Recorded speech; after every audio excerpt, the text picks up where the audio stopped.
How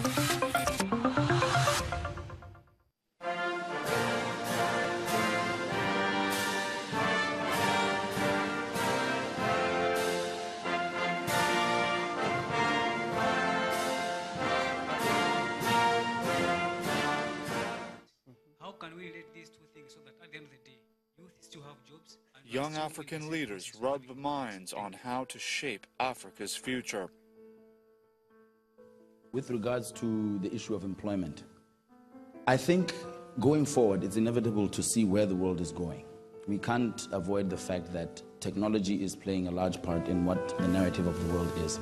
That being said, I don't agree with the fact that it's being dictated the other way around.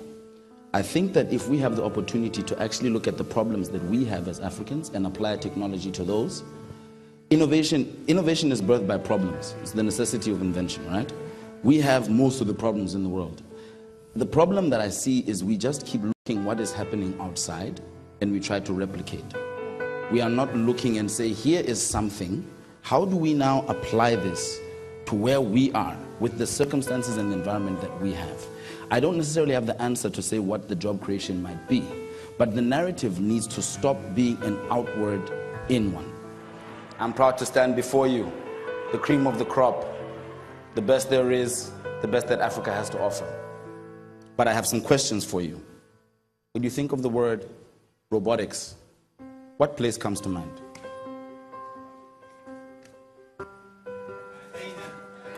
Okay, when you think of the word large-scale mass media empire, what countries come to mind? US. When you think of applications changing people's lives, what countries come to mind? Well, I was privileged enough to be in a place where that has changed. For me, the word that comes to mind is Africa. For the past 40 years or so, we've had advents and changes of technologies and advents of new ways of doing things around the world. And during this time, people were not watching that our parents, working so hard, were sending their children to the best institutions in the world, learning these things in tandem with those who made them. There is a generation of people which you constitute in this room called zillennials. I don't know if you've heard the term before. A zillennial is a person who has actually had the privilege of being involved in the beginning of the technological age as we know it with the internet, and you've seen it leave. There are kids today who know the internet and they use it and it's like, wow. But for us, zillennials, some of you may be just a bit younger, but it's fine. But the essence of it is that you have come to be part of this transition. You are ingrained in it. It is part of the DNA of these transitions. And the beauty of it is we rest all over this world. It's not just Africa. We have 1.2 billion people on our continent, but there are almost half of that number outside of it. The question I pose to you now is, how do we look at ourselves as Africans, and what is the narrative that the world has about us? Who's telling the story? Is it us? I heard the other day that if you go into Central Africa, there is one correspondent for a large news company reporting on a region that is the size of 4 states in the US. How are they getting these stories? I was privileged enough to be with a man from Sudan while I was here. Yeah, you could give him a whoop, it's fine. This man is doing work where people in Africa, in a place where people are associated with poverty, a place where people think about aid, a place where people think this is the place that needs help. They have created robotic arms that are being manufactured here in the US now and will be used all over the world. When are we going to start seeing the fact that we as Africans are the solution to what the world has been looking for? People say the world is changing. Some people say Jesus is coming. Some people say the world is ending. There is a crisis of leadership in the world. Am I lying? People are becoming nationalists. People are confused. No offense to our host, but damn, you're president. But hey. But the reality of the matter is people are looking to Africa for solutions. The difference is Africa the place or is Africa people? When the resources end and they run out, what is going to happen to us? Is our wealth gone? No. I look in this room and I see the wealth that will last us for millennia to come.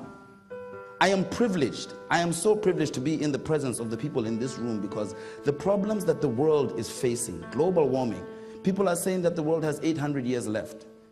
Did you ask any Africans about that? Did you? I put it to you that the world is looking to us because there is nowhere else to look.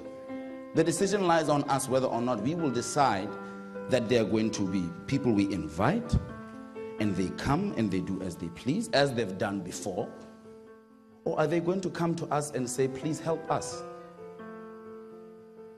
The resources we hold, we keep to think and we say money, money, money, to trade with them. Hold on. I have the money, how's about I decide how we trade? I put it to you that as Africans that we hold the power, not just in terms of the resources we hold, but intellectually. And beyond that, we have borders that were not placed by ourselves, but that were put upon us. In this room right now, there are no borders. I see none. In this room, you are all hearing me.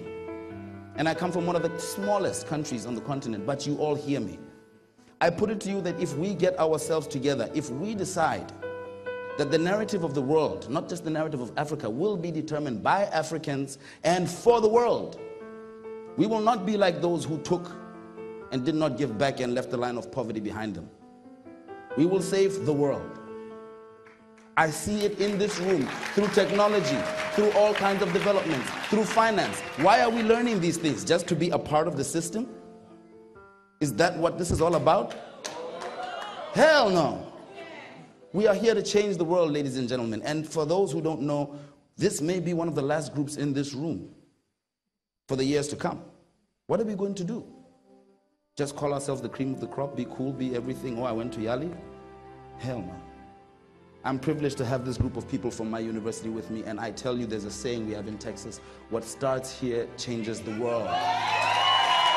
And I put it to you that what starts in this room tonight, today, over these next 3 days, will change the world. Will you change it with us? I put it to you that Africa is the solution that the world needs.